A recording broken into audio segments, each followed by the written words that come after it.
Well, here it is. It's I think it's a one-piece top, and which is kind of strange. But anyways, pickguard. You can see some of the, the film on it from the years past, but it's still got a pretty good shine. Sides are really good. There's some scratches and play where there's a little ebony button, and there's a little ding that I put in it here when I reset the net right there. I'm just gonna cover that up with some stain. And there's the back, which is really a cool piece of wood, I think, which might be the same as the front. I don't know, but maybe they're book matched. Mahogany neck, and these are the old Clusen tuners. I put new buttons on them. The other ones were gone. It's got what they call the rooftop Kalamazoo headstock. It's just painted mahogany. It's got new frets. I put thin vintage frets on it. The jumbo frets, I think, would just be too much for this. New saddle, new nut. It was bone. The ebony nut that was on it was broke. And then I reset the neck, so the action is about as low as it can be, but the saddle's pretty high, so you got a lot of room, a lot of years yet. I kind of overset it because sometimes these ladder braces, when you put the strings on, the top will rise up, but it didn't rise up as much as I thought it would. Now, Gibson uses 2 bolts in their bridges, and what I did is I removed the bolts and just put dots over the holes.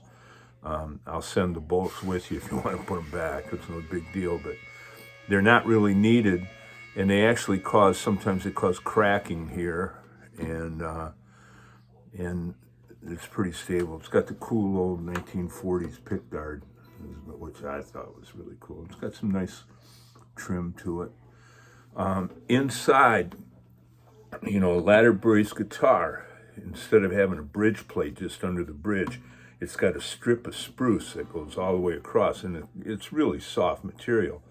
And the ball ends of the strings just go up and make severe dents in it.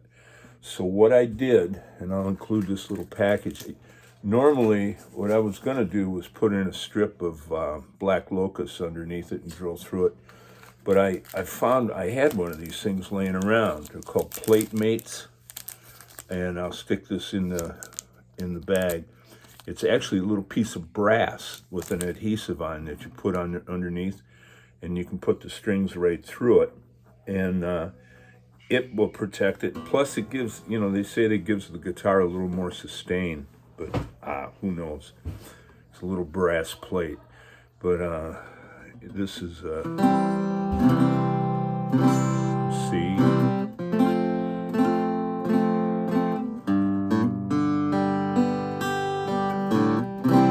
These are 11s, the strings.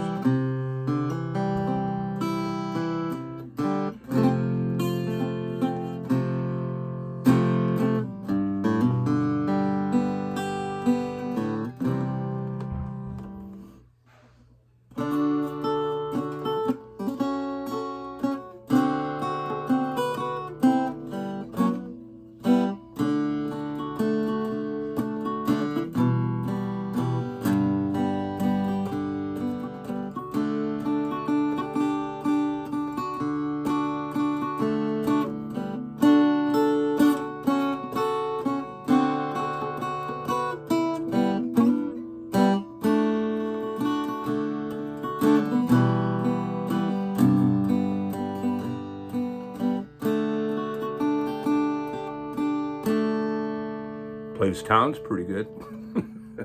And up here,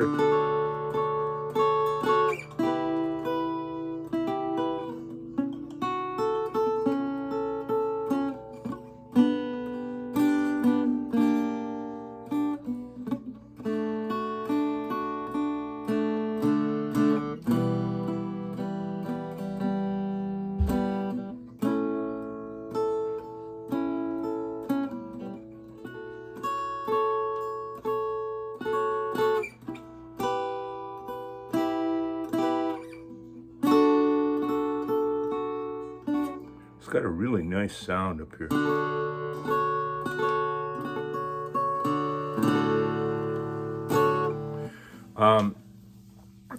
What I was telling you about the saddle, usually when you know, the length, the scale length of a Gibson is 24 3/4, and actually you get 12 3/8 to the 12th fret from the nut, and then you should have an extra 1/8 of an inch here.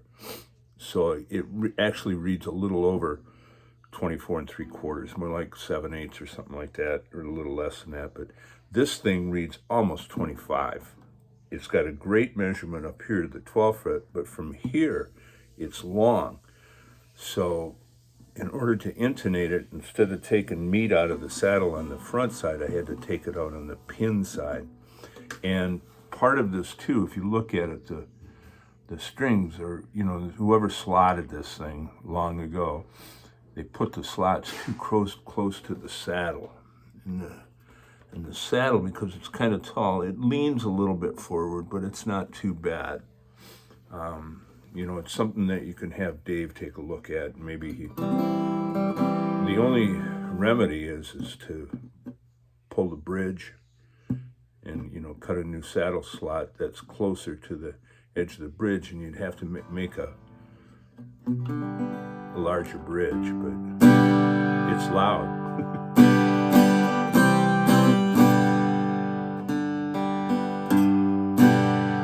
Well, there you go. I'll send you this link. Let me know if you got any questions.